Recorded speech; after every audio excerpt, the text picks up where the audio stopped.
ये इनका चरित्र है। बिना खून खराबे के भाजपा आरएसएस का किसी भी राज्य में टिक पाना संभव नहीं होता है। जैसे गुजरात में 2002 के दंगे नहीं होते तो भाजपा इतने लंबे समय तक वहां पर विराजमान नहीं होती।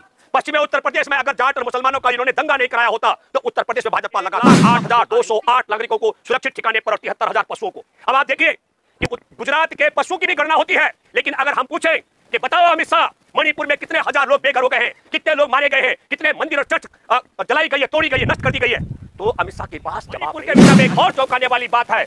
यूनाइटेड कुकी लिबरेशन फ्रंट के जो अध्यक्ष हैं हाओ किप, उन्होंने दावा किया कि 2017 के विधानसभा चुनाव को जीतने के लिए हिमंता बिस्वा शर्मा और राम माधव जो भाजपा का नेता है, इन दोनों ने कुकी उग्रवादी संगठन से मदद की थी चुनाव जीतने के लिए। यह दावा स्वयं यूनाइटेड लिबरेशन फ्रंट का अध्यक्ष कर रहा है। देश की सच्चाई सच छुपने नहीं देंगे। मैं हूं भूपेंद्र रावत। हमारे देश के अंदर आप सब लोग जानते हैं कि मणिपुर में 3 मई से कुकी और मैतेई संघर्ष जातियों के बीच में संघर्ष चल रहा है। 100 से ज्यादा लोगों की जान चली गई है। वहां पर आपने देखा एम्बुलेंस में मां और बेटे को भी जिंदा जला दिया गया था और 200 से ज्यादा चर्च और 100 मंदिर जलाए गए। नरेंद्र मोदी के मन की बात अभी करके गए अमेरिका, कहा कि मैं महीने के आखिर में बोलता हूं, लेकिन वह 18 जून को इसलिए बोल गए ताकि वहां महीने के आखिरी रविवार को अमेरिका में रहेंगे, रास्ते में रहेंगे, बोल नहीं पाएंगे, 3 दिवसीय यात्रा है। तो इसका मतलब बड़ा साफ है कि हमारे देश के एक राज्य में जहां पर जातीय संघर्ष चल रहा है, मैतेई समुदाय के बीच में कुकी समुदाय के लोग जा पाने की हिम्मत नहीं कर रहे हैं, कुकी समुदाय के बीच में मैतेई समुदाय के लोग जा पाने की हिम्मत नहीं कर रहे हैं, लेकिन नरेंद्र मोदी ने इस पर एक शब्द नहीं बोला।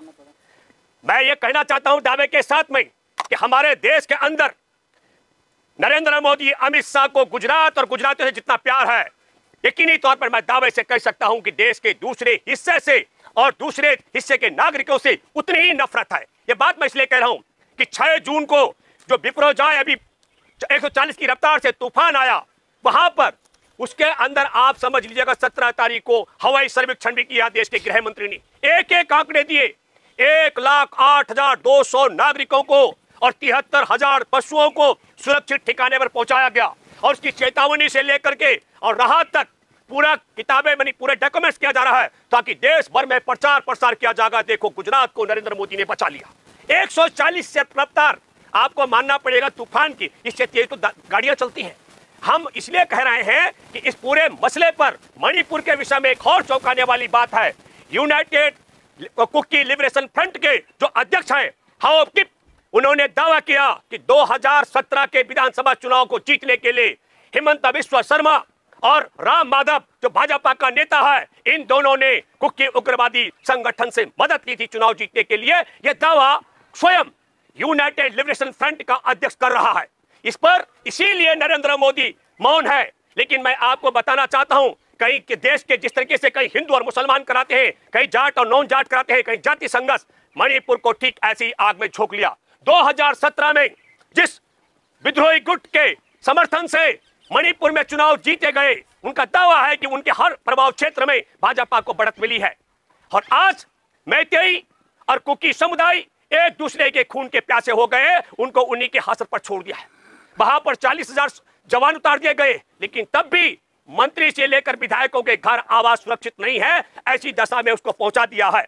और तब हम ये कहना चाहते हैं आपके माध्यम से कि बहुत बड़ा दावा किया गया, 3400 गांव में बिजली काटी गई थी जब इसका आया विपरोजाय जो आने वाला था तूफान, उसको लेकर के, और फिर उसमें 1600 गांव में तत्काल बिजली लगाने के बाकी गांव में अमित शाह ने कहा तत्काल बिजली की आपूर्ति कर दी जाएगी।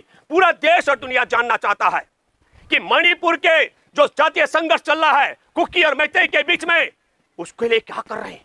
मोदी भारत छोड़ करके अमेरिका चले गए, जैसे देश में कुछ हो ही नहीं रहा हो। ये बात मैं इसलिए कहना चाहता हूं, जो मैंने कहा देश के प्रति और देश के गुजरातियों के प्रति और गैर गुजरातियों के प्रति, मैं एक बड़ा उदाहरण आपको देता हूं।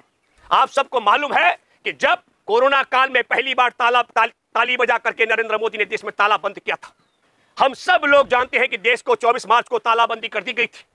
लेकिन मैं आपको बताता हूं, देश के करोड़ों करोड़ मजदूर जो सड़कों पर पैदल चल रहे थे, वो पुलिस की लाठियां झेल रहे थे, लेकिन 1800 गुजराती जो उत्तराखंड के हरिद्वार में फंसे हुए थे, उनके लिए उत्तराखंड परिवहन निगम की बसें लगाई गई और उन्हें गुजरात पहुंचाया गया। ये अंतर हमारे देश के नागरिकों को समझना चाहिए। मैं भूपेंद्र रावत हूं, नरेंद्र मोदी नहीं हूं, कोई संघ से जुड़ा अफवाहबाज नहीं हूं। प्रमाणिक तौर पर आप देख सकते हैं उत्तराखंड के तत्कालीन जो मंत्री थे, परिवहन मंत्री, उसको भी मालूम नहीं था आर्य जी को, उनको यह जानकारी नहीं थी कि उत्तराखंड परिवहन की बसें किसके आदेश से गुजरात जा रही हैं। और जब गुजरात से वह बसें वापस आ रही थी, उसमें 95 के करीब उत्तराखंड के लोग बैठे इस उम्मीद के साथ कि यह उत्तराखंड वापस जा रही है। उनसे मोटा किराया भी लिया गया, लेकिन रास्ते में इनकी सरकार थी, हरियाणा बॉर्डर पर देर रात को उन्हें उतारा गया, पीटा गया। सोचिए और समझिए, ये मैं अंतर आपको बता रहा हूं। अभी 140 की रफ्तार से अभी जो तूफान आया, चक्रवात आया, उसके लिए कहा जा रहा है कि देखो मोदी जी ने बचा लिया, देश में गाड़ियां इससे भी तेज रफ्तार से चलती हैं। इतना ताकतवर नहीं था, इतना शक्तिशाली नहीं था, लेकिन इस पूरी क्रोनोलॉजी को आप समझिए। आपदा में अवसर नरेंद्र मोदी के अहम सहयोगी अमित शाह ने ऐलान कर दिया कि इसके जब हमने चेतावनी दी तब से लेकर के और चक्रवात के शांत हो जाने के बीच में जो राहत कार्य हमने किया है, राहत कार्य में क्या किया, 1,08,208 नागरिकों को सुरक्षित ठिकाने पर और 73,000 पशुओं को। अब आप देखिए कि गुजरात के पशुओं की भी गणना होती है, लेकिन अगर हम पूछें कि बताओ अमित शाह, मणिपुर में कितने हजार लोग बेघर हो गए हैं, कितने लोग मारे गए हैं, कितने मंदिर और चर्च जलाई गई है, तोड़ी गई है, नष्ट कर दी गई है, तो अमित शाह के पास जवाब नहीं है, जानकारी नहीं है। दूसरे राज्य के गैर गुजरात राज्य में लोगों के जीवन के साथ में भी इस प्रकार का ढेर हो रहा है, कौन संभालेगा मणिपुर को? अच्छा, मुआवजा देने की तो बातें कही जा रही है ना, मुआवजा मिलेगा। मतलब तुम्हारा ये कहना है, ये पत्रकार कह रही हैं कि कोई बात नहीं है, मणिपुर में कुकी मैतेई को और मैतेई कुकियों की हत्या करें और नरेंद्र मोदी की सरकार सिर्फ मुआवजा बांटने का काम करेगी। यह सरकार का काम है क्या? अरे सरकार का पहला काम है 3 मई को जिस समय जातीय संघर्ष शुरू हुआ था, ईमानदारी की बात है कि तत्काल राहत वहां गृह मंत्री को पहुंचना चाहिए था, लेकिन गृह मंत्री 27 दिन बाद पहुंचता है। 30 मई को देश को जानना चाहिए कि तड़ी पार रह चुका गृह मंत्री, मैं तड़ी पार कह रहा हूं, थोड़ा सा भी अगर शर्म होती, थोड़ा सा भी समझ होती, देश के प्रति कुछ भी मन में श्रद्धा होती, मणिपुर के नागरिकों के प्रति कुछ इच्छा होती, तो मणिपुर को बचाने की कोई इच्छा शक्ति होती, तो गृह मंत्री सारे काम धाम छोड़ करके वहां पहुंचते। लेकिन गृह मंत्री, फैसला तो कोर्ट का था, तो ठीकरा सारा का सारा सत्ता पक्ष पे नहीं, आप तुम ये कहना चाहते हो कि कोर्ट ने कहा कुकी समुदाय के लोग मैतेई समुदाय के लोगों को और मैतेई समुदाय के लोग कुकी समुदाय के लोगों की हत्या करें। मैं फिर कहना चाहता हूं, 2017 में उस विद्रोही गुट के नेता यूनाइटेड कुकी लिबरेशन फ्रंट के मदद भाजपा सरकार तब हेमंत बिस्वा शर्मा और राम माधव ने ली थी, और यह बात पब्लिक डोमेन में है।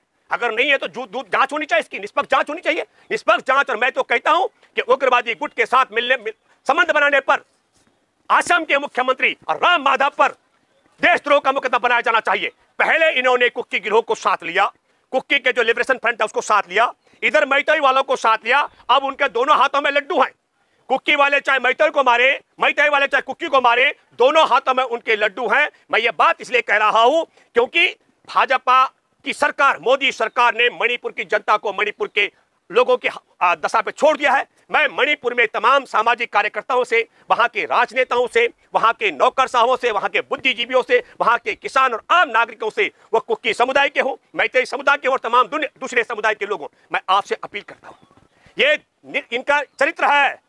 बिना खून खराबे के भाजपा आरएसएस का किसी भी राज्य में टिक पाना संभव नहीं होता है। जैसे गुजरात में 2002 के दंगे नहीं होते तो भाजपा इतने लंबे समय तक वहां पर विराजमान नहीं होती।